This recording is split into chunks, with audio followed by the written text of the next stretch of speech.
go get them again. Welcome back to another unboxing, first impression video on my channel. Today we are delving into the brand of Tiziana Terenzi and their hype beast called Kirkè. Now, the lovers of fruity synthetics are going to rejoice here with this release. This is a hype beast from the brand, and the ones that love it love these fruity synthetic scents like Herba Pura, Cruz del Sur from Xerjoff fame. And, you know, fruity scents before this, you know, I'm trying to think of any fruity scents that was kind of like beast mode. I would say the first one that I really felt like, wow, this thing has power and the fruits kind of stick around was from Byredo called Pulp. And that was done right, in my personal opinion. Some people can't stand pulp, but it has this really authentic three-dimensional fruity nuance instead of a fruit bowl kind of melange of synthetics that kind of smells like Bath and Body Works kind of stuff. So that's where Xerjoff and Terenzi kind of did it wrong. Their marketing, great, right? The bottles, the free bottle brigade, Xerjoff and Terenzi, sorry to say if you're watching this, are second tier, maybe even lower tier niche brands. They really base a lot of their sales off things like this. It looks good in a store, right? I'm not saying that this is what they're good at, is, you know, doing a, let's say like a aquatic themed fragrance.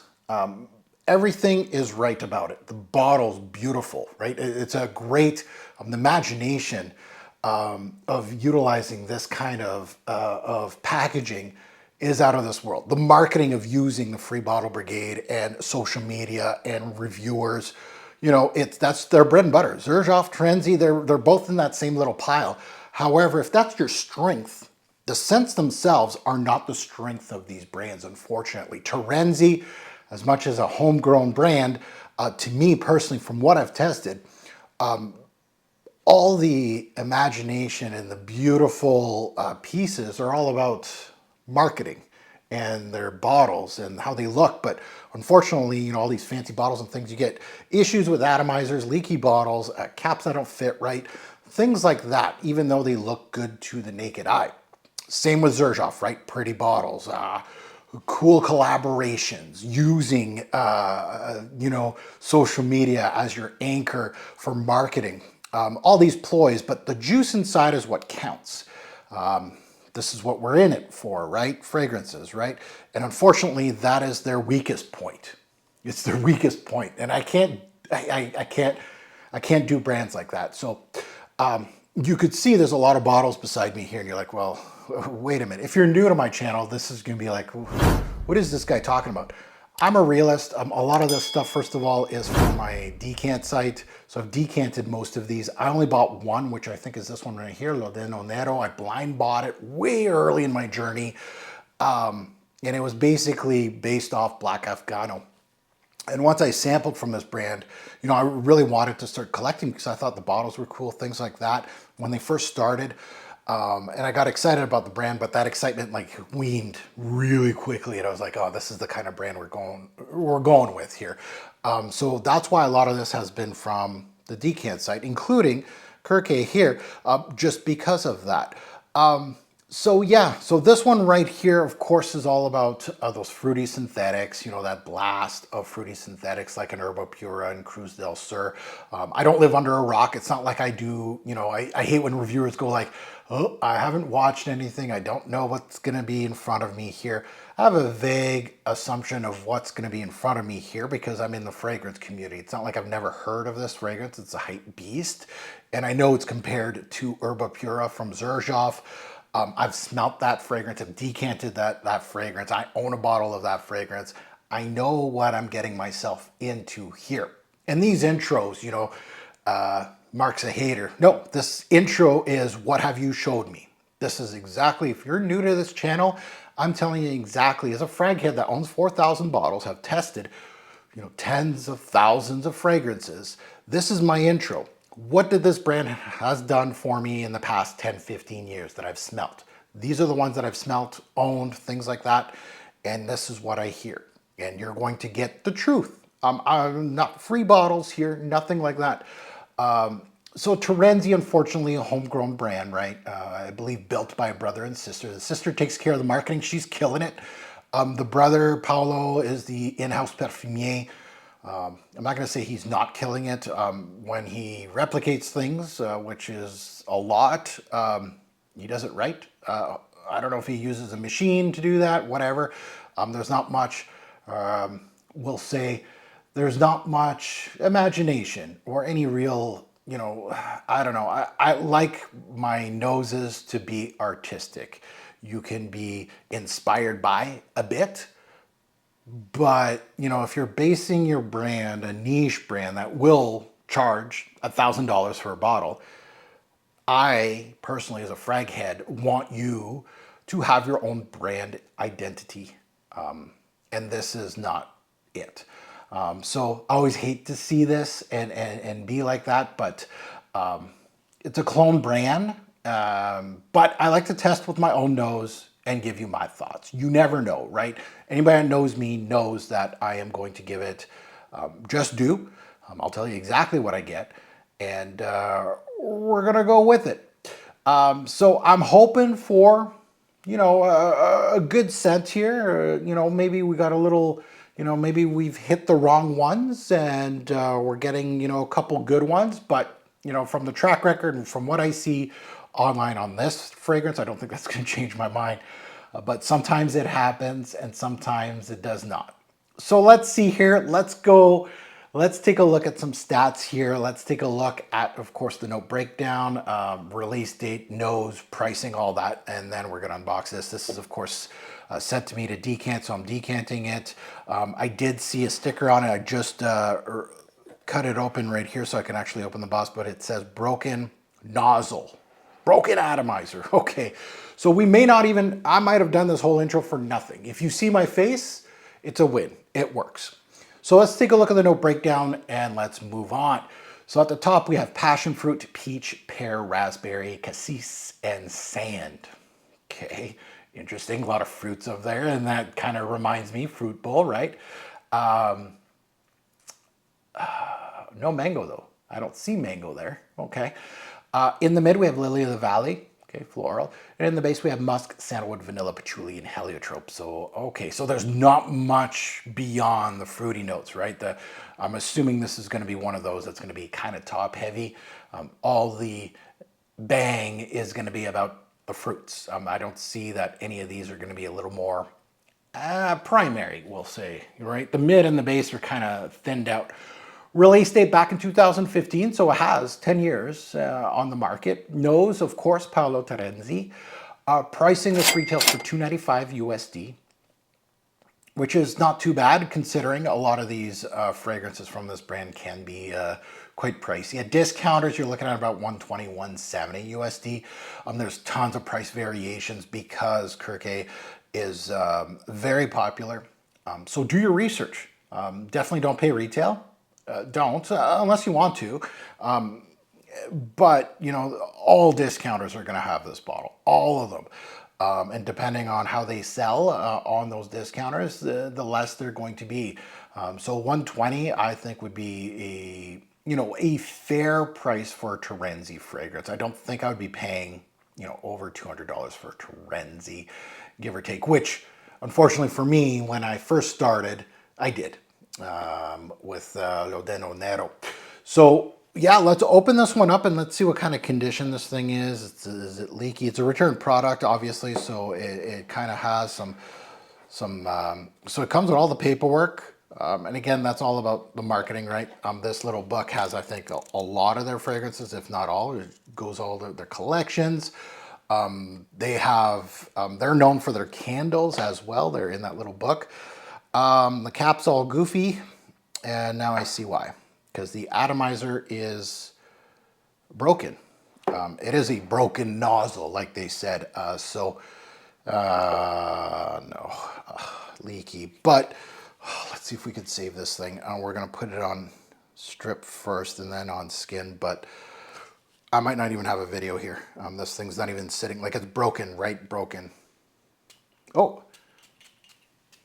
Okay, the atomizer is garbage, but we're not going to poo-poo them on the atomizer just because it's broken.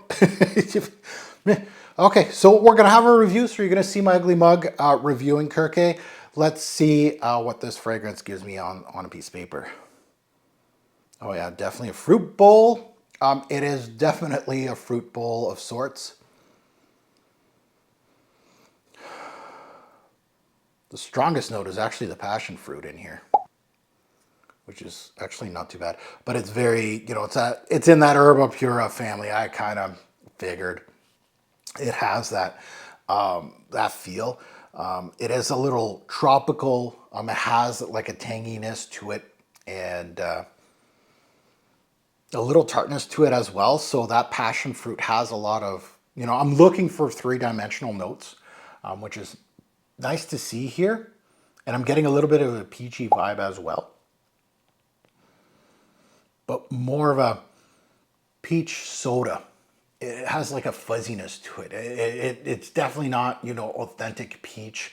And peach is in so many fragrances, especially in the female aisle. And you'll get variations of that. This kind of smells like, you know, a cheap one. Honestly, it's not like a very authentic peach, but it has a little bit of like a peach soda, kind of like a 7-Up that's branded with like peach, right? Kind of in that manner. And a musky backbone right now. So right now off the strip, passion fruit primary, peach backing that.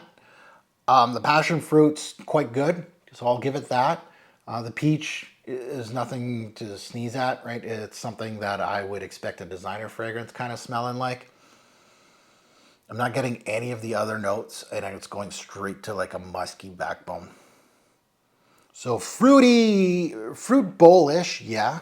So let's try to put this on skin. It worked well. You know, it's not the best atomizer in the game, but for a broken atomizer that's just hanging on for dear life, it gives me a fragrance review. So I'm happy with that. Good. So at least we can have this on this channel. And oof, I could just smell it in the air, that fruit bowl. Holy moly. So it has some strength to it, at least in initial. You know, it almost felt like I oversprayed it a little bit. Yeah. So passion fruit meets peach. Musks, there's a little bit of a vanillic hue here. Lily of the Valley, definitely. So there's a floral aspect as well. So if I had to pinpoint a few notes, passion fruit, peach, lily of the valley, musk, vanilla are the ones that are stronger right now.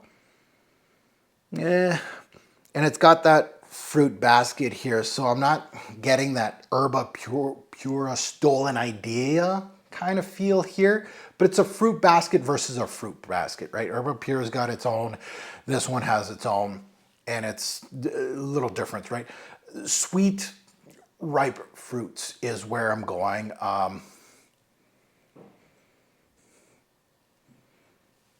And I'm actually losing the passion fruit on my skin. And it's going to like almost a peach and pear combo. And it's going into this, because of the floral and the musk, is kind of going into, and the vanilla, it's kind of going in this shampoo direction. Like a fruity shampoo. Which these fruity notes, it's a very delicate lane to go into. It can go in that direction because there's so many. It's kind of like lavender. You got to be careful when you're using lavender, especially in high doses. It can go into, and if it's really poorly done, it's going to smell like floor cleaner. It's going to smell like your dryer sheets, things like that. So there is some correlation with my experience with these notes, my real life experience, which kind of maybe changes my DNA of someone smelling this and going, oh yeah, this is a great fruity scent, to this kind of smells like a cheap shampoo. Yeah, and then the problem with these kind of scents like these, I'm sure dupe brands are just rejoicing that this is a top seller, because this can't be expensive to replicate. So if and I'm not a dupe kind of guy, I will, You know, even though I talk about niche brands, proper niche brands like these, which are a little dupey, they're not, you know, $20,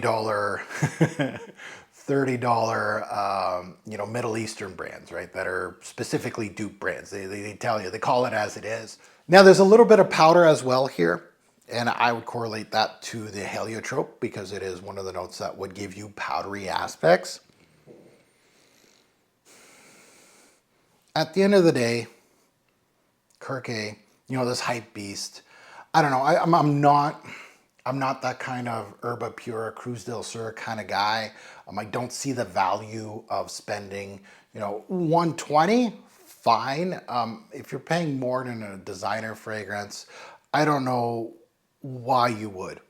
That's my thought process with some of these fruity scents. This doesn't smell like a high-end three-dimensional. The passion fruit's okay in this, but very short-lived on my skin.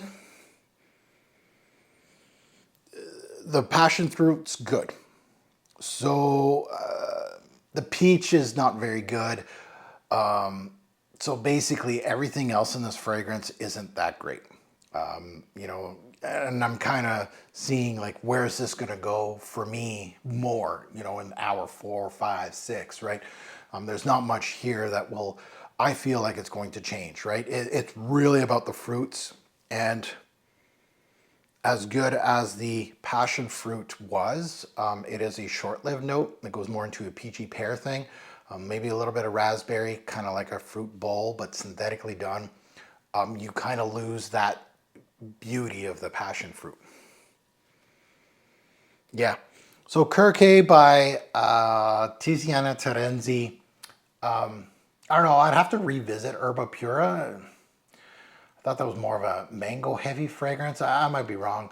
I would have to go check that one out again. It's been a while since I've actually smelt that one on my skin, but it's a fruit bowl versus a fruit bowl. That's basically, I could see why people would compare these, because that's exactly what this is. It's the strength of it is the fruit bowl, but the quality just isn't there. Now that's heard my take. I'd love to see yours in the comments below. Good, bad, and the ugly, right?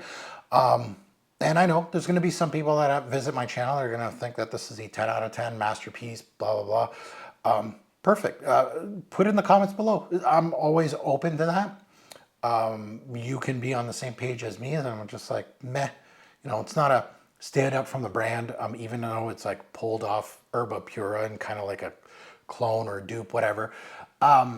I could probably see more value in some other Terenzi fragrances that I would buy before this.